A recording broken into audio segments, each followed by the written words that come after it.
당신의 모습이 참 아름다워요.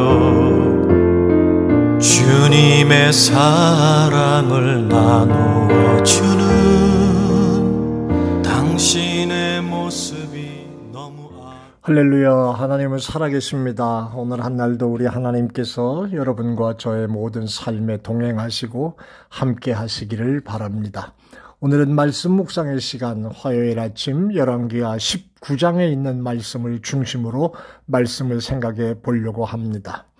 여러분, 히스기야 왕이 하나님 보시기에 참 좋은 그리고 형통한 그러한 왕이었던 것을 어제 아침에 같이 묵상을 했습니다. 그런데 오늘 본문의 말씀에 보니까 열왕기하 19장을 지금 말씀을 생각합니다마는 18장 후반부터 보면 히스기야에게 큰 어려움이 닥치는 것을 보게 됩니다.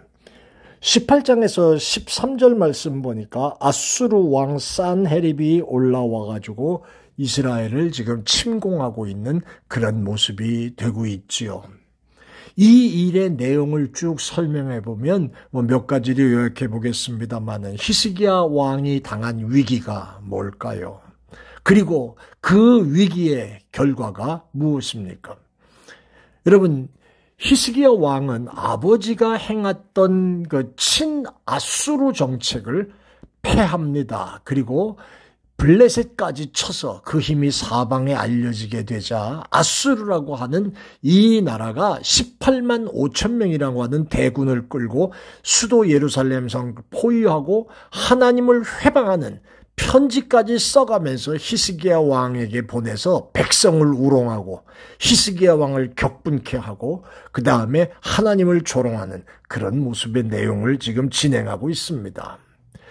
세력 앞에선 도저히 어떨 방법이 없어서 히스기야 왕은 이사야 선지자에게 오늘은 환난과 책벌과 능욕의 날이라 아이를 낳으려 하나 해산할 힘이 없다라고 하는 그러한 고백을 할 정도로 본문의 말씀 속에도 나옵니다마는 그런 내용이 진행되는 것을 보게 됩니다.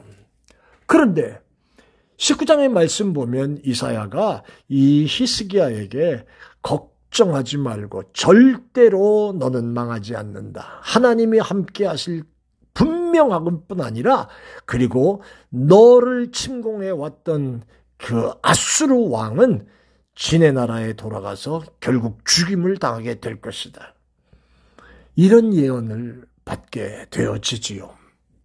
자, 히스기야 왕이 하나님 앞에서 큰 나라의 위기를 만났습니다.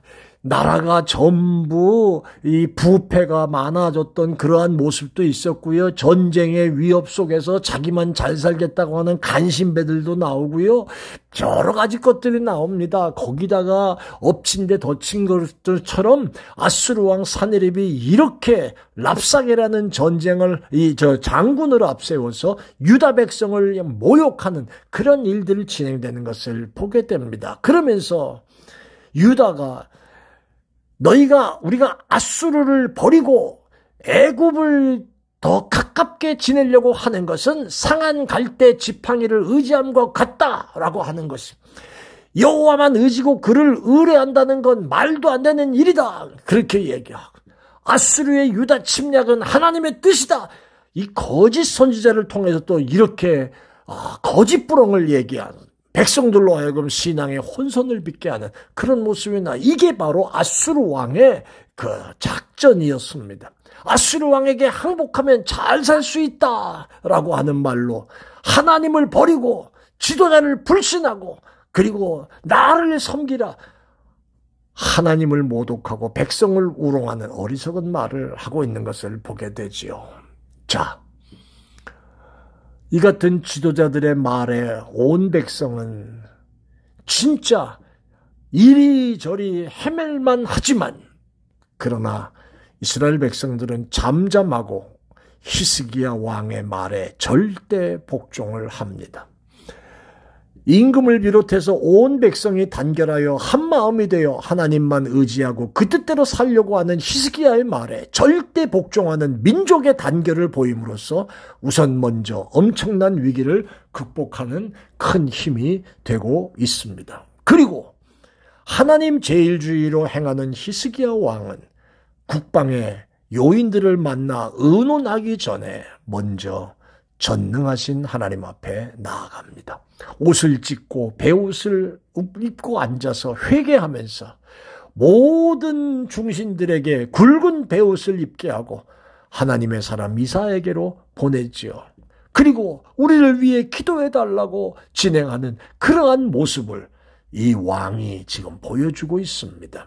인간보다 하나님을 먼저 만났기에 왕으로서 누구보다 먼저 참회의 기도를 드릴 수 있게 되었고 하나님의 사람에게 기도를 부탁할 수 있는 지혜가 생겼다고 하는 사실입니다.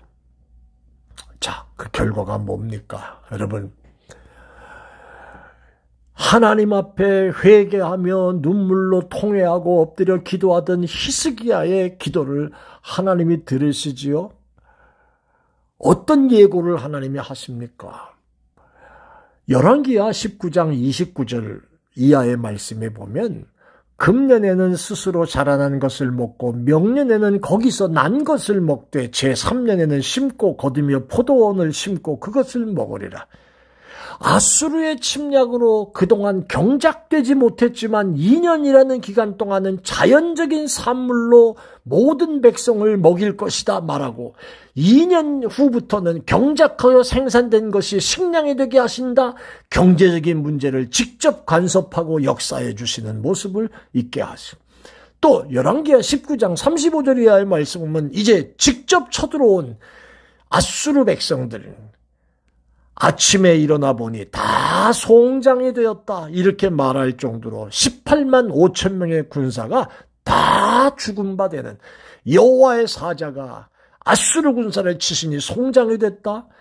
이사야가 예언한 대로 하나님을 모독하며 회방하던 산헤렙이라고 하는 아수르 왕은 도망해서 자기들의 신을 니스록의 묘에 경배할 때에 그의 아들 드람멜렉과 사레셀에 의해서 죽임을 당하고 마는 예언대로 되는 역사가 일어납니다.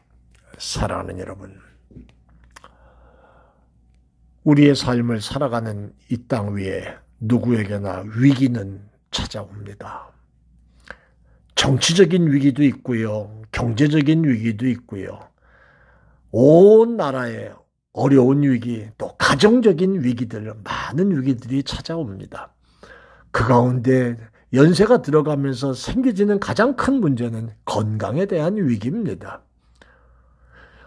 이런 위기 상황 속에서도 신앙의 사람 히스기야 왕처럼 어떤 모습입니까? 성전에 올라가 옷을 찢고 베옷을 입고 지은 죄를 참회하고 전능하신 하나님 앞에 모든 사정을 아뢰고 하나님 기억하시옵소서 기도할 때 눈물로 호소할 때 하나님은 위대한 승리를 주시고 먹고 사는 문제도 해결하시고 눈에 당면한 문제도 해결하시고 하나님의 승리를 보여주신 줄 믿습니다.